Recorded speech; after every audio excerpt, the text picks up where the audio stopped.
আসসালামু আলাইকুম। এখন দেখবেন সংবাদ শিরোনাম। যাত্রাবাড়িতে যাত্রী ওঠানোর সিরিয়াল নিয়ে দ্বন্দ্বেই হত্যার শিকার লেগুনা চালক খায়রুল, জানালো র্যাব। পাওয়া যায়নি চাঁদাবাজি কিংবা রাজনৈতিক সংশ্লিষ্টতা। অনিশ্চিত মার্কিন বাণিজ্য চুক্তির ভবিষ্যৎ, পরিশোধ করা বাড়তি শুল্ক ফিরে পেলেও নতুন সিদ্ধান্তের স্থায়িত্ব নিয়ে দুশ্চিন্তায় ঢাকা। শেরপুরে ব্রহ্মপুত্র নদে অপরিকল্পিত ড্রেজিংয়ে বিলীন হচ্ছে ঘরবাড়ি, আবাদি জমি।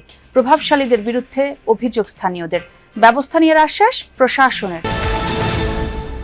রাজনৈতিক ইস্যুতেও একসাথে মাঠে থাকবে জামায়াত, এনসিপি সহ 11 দলীয় জোট। জনস্বার্থ বিঘ্নিত হলে সংসদের পাশাপাশি নামবে রাজপথেও। এতক্ষণ শুনছিলেন সংবাদ শিরোনাম, এবারে শুনবেন বিস্তারিত। রাজধানীর যাত্রাবাড়ি এলাকায় লেগুনা চালক খায়রুল ইসলাম হত্যাকাণ্ডে নতুন মোড়। র্যাব বলছে চাঁদাবাজি নয়, যাত্রী ওঠানোর সিরিয়াল নিয়ে তৈরি দ্বন্দ্বেই পিটিয়ে হত্যা করা হয় খায়রুলকে। এ মামলায় এজাহারভুক্ত 3 আসামি প্রাথমিক জিজ্ঞাসাবাদে এই তথ্য জানায়। র্যাব 10 জানায়, লেগুনায় যাত্রী ওঠানোর সিরিয়াল নিয়ে বিরোধের এক পর্যায়ে দলবদ্ধভাবে লেগুনা চালক খায়রুলকে মারধর করলে তিনি মারা যান। এই ঘটনায় এখন পর্যন্ত চাঁদাবাজি কিংবা রাজনৈতিক সংশ্লিষ্টতা পাওয়া যায়নি। 20 ফেব্রুয়ারি শুক্রবার বিকেলে যাত্রাবাড়ির চিটাগং রোডে নির্মমভাবে পিটিয়ে হত্যা করা হয় লেগুনা চালক খায়রুলকে। এ ব্যাপারে তার স্বজনদের দাবি, চাঁদা না দেয়ায় হত্যা করা হয়েছে তাকে। বিষয়টি সামাজিক যোগাযোগ মাধ্যমেও ভাইরাল হয়। ঘটনার একদিন পরেই যাত্রাবাড়ি থানায় খায়রুলের বাবা 8 জনের নাম উল্লেখ সহ অজ্ঞাত আরও 4 থেকে 5 জনকে আসামি করে হত্যা মামলা দায়ের করেন। এই চাঞ্চল্যকর হত্যা মামলার 3 দিনের মাথায় সোমবার র্যাব 10 এই ঘটনার এজাহারভুক্ত 3 আসামিকে গ্রেপ্তার করে।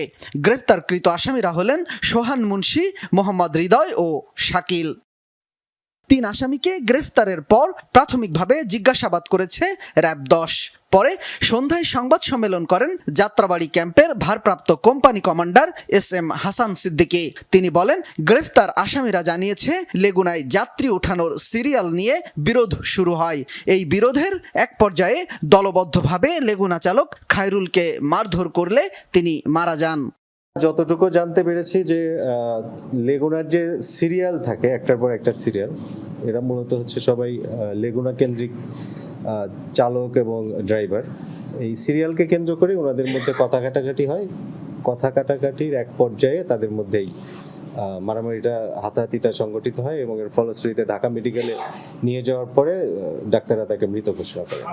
র্যাব জানাই, শুরুতে নানা মাধ্যম থেকে চাঁদা নিয়ে হত্যাকাণ্ড ঘটেছে বলে প্রচার হলেও প্রাথমিক জিজ্ঞাসাবাদে এর সত্যতা পাওয়া যায়নি।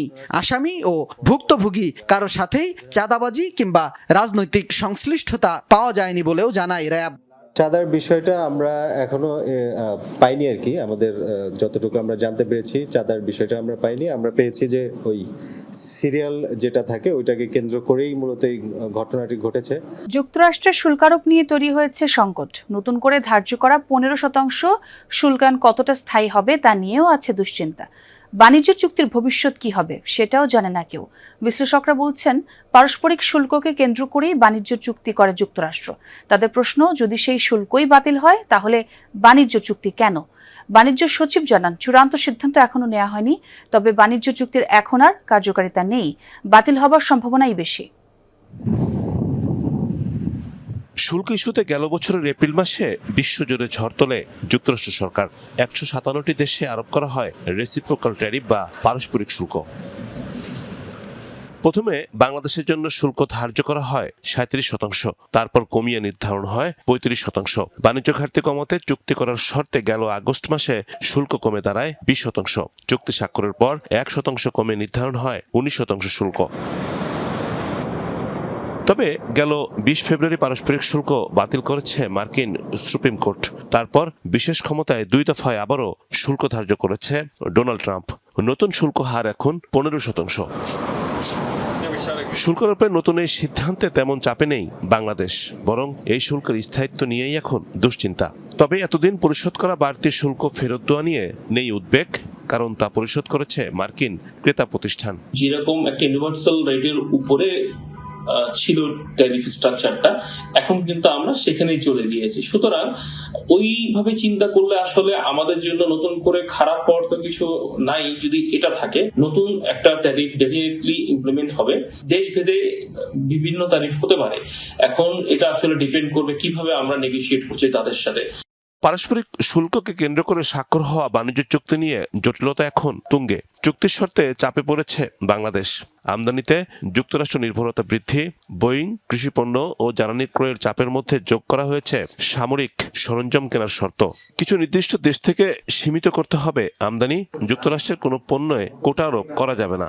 এমন ধরনের শর্তাদি এটার ভিতরে রয়েছে, কৃষি, শিল্প, সেবা, ডিজিটাল ট্রেড, বাণিজ্য, বিনিয়োগ নিয়ে, যেগুলো মোটেই বাংলাদেশের সাথে সামঞ্জস্যপূর্ণ না। এটি এক অর্থে বাংলাদেশের মার্কিন যুক্তরাষ্ট্রের বাইরে তৃতীয় যে কোনো দেশের সঙ্গে বাণিজ্য করবার ক্ষেত্রে তার হাত পা অনেক ক্ষেত্রে শৃঙ্খলিত করে ফেলেছে। সুতরাং কোনোভাবেই আসলে এই চুক্তিটি নিয়ে এগিয়ে যাওয়ার সুযোগ নেই। এগ্রিমেন্ট অন রেসিপ্রোকাল ট্রেড বা এআরটি চুক্তি স্বাক্ষর হলেও তা এখনো কার্যকর হয়নি। সার্বিক পরিস্থিতিতে সই হওয়া চুক্তি বাতিলের পথে সরকার। সুপ্রিম কোর্ট যে আদেশ দিয়েছে সেটার থেকে চুক্তিটা আলাদা, কিন্তু চুক্তির স্পিরিট যেটা, চুক্তির যে বিষয়ের উপরে আমেরিকা চুক্তি প্রস্তাব করেছে শেরপুরের ব্রহ্মপুত্র নদে নিয়ম নীতির তোয়াক্কা না করে চালানো অপরিকল্পিত ড্রেজিং কেড়ে নিচ্ছে শত শত মানুষের মাথা গোঁজার ঠাঁই ও ফসলি জমি। স্থানীয়দের অভিযোগ, প্রভাবশালী চক্রের সুবিধা মতো যত্রতত্র বালু তোলায় শুরু হয়েছে ভয়াবহ ভাঙন। প্রশাসনের নজরদারির অভাব আর উদাসীনতার কারণেই এই দুর্ভোগ বলছেন ভুক্তভোগীরা। জড়িতদের বিরুদ্ধে ব্যবস্থা নেওয়ার আশ্বাস দিয়েছে উপজেলা প্রশাসন। শেরপুর সদর উপজেলার নতুন ভাগলগড় এলাকা ব্রহ্মপুত্র নদের নাব্যতা ফেরাতে চলছে মহা কর্মযজ্ঞ। তবে প্রদীপের নিচেই রয়েছে অন্ধকার। সরকারি মহাপরিকল্পনার অংশ হিসেবে 2018 সালে ব্রহ্মপুত্র নদের নাব্যতা ফেরাতে 169 কোটি টাকার ক্যাপিটাল ড্রেজিং প্রকল্পের উদ্বোধন করে বিআইডব্লিউটিএ। কাজ শেষ করার কথা ছিল 2024 সালের নভেম্বর মাসে। এক দফা মেয়াদ বাড়িয়ে করা হয় 2027 সালের নভেম্বর পর্যন্ত, কিন্তু এখনো শেষ হয়নি 50 ভাগ কাজও। স্থানীয়দের অভিযোগ, যেখানে চর জেগেছে সেখানে খনন না করে খরচ বাঁচাতে আবাদি জমি ও বসতবাড়ির কাছে ড্রেজার বসানো হচ্ছে। এতে নদীর গতিপথ বাধাগ্রস্ত হয়ে শুরু হয়েছে তীব্র ভাঙন, বিলীন হচ্ছে ঘরবাড়ি ও ফসলি জমি। বাড়িঘর ভাঙ্গে কোন দিকে যাবো? এই ড্রেজার যদি না আসতো তাহলে আমাদের এই বাড়িঘর গুলো এভাবে ভাঙতো না। সরাসরি মাটি আঙ্গে নিয়ে গেছে, আমরা কইলে ছোট পাড়া তামডা আঙ্গের কোনো হিসেবই করে না। পাশাপাশি নদ থেকে উত্তোলন করা বালু তীরে জমা না করে পাইপলাইনের মাধ্যমে পাঠানো হচ্ছে পার্শ্ববর্তী জেলাগুলোতে। এতে রাজস্ব হারাচ্ছে শেরপুর জেলা। ভুক্তভোগীরা বলছেন, প্রশাসনের নজরদারির অভাব আর উদাসীনতার কারণেই এই দুর্ভোগ। যেদিকে নদী খনন করার কথা সেদিকে না করে এদিকে করতেছে, এবং এই বালুগুলা অবৈধভাবে আরেক জায়গায় নিয়ে যাচ্ছে। বাড়ি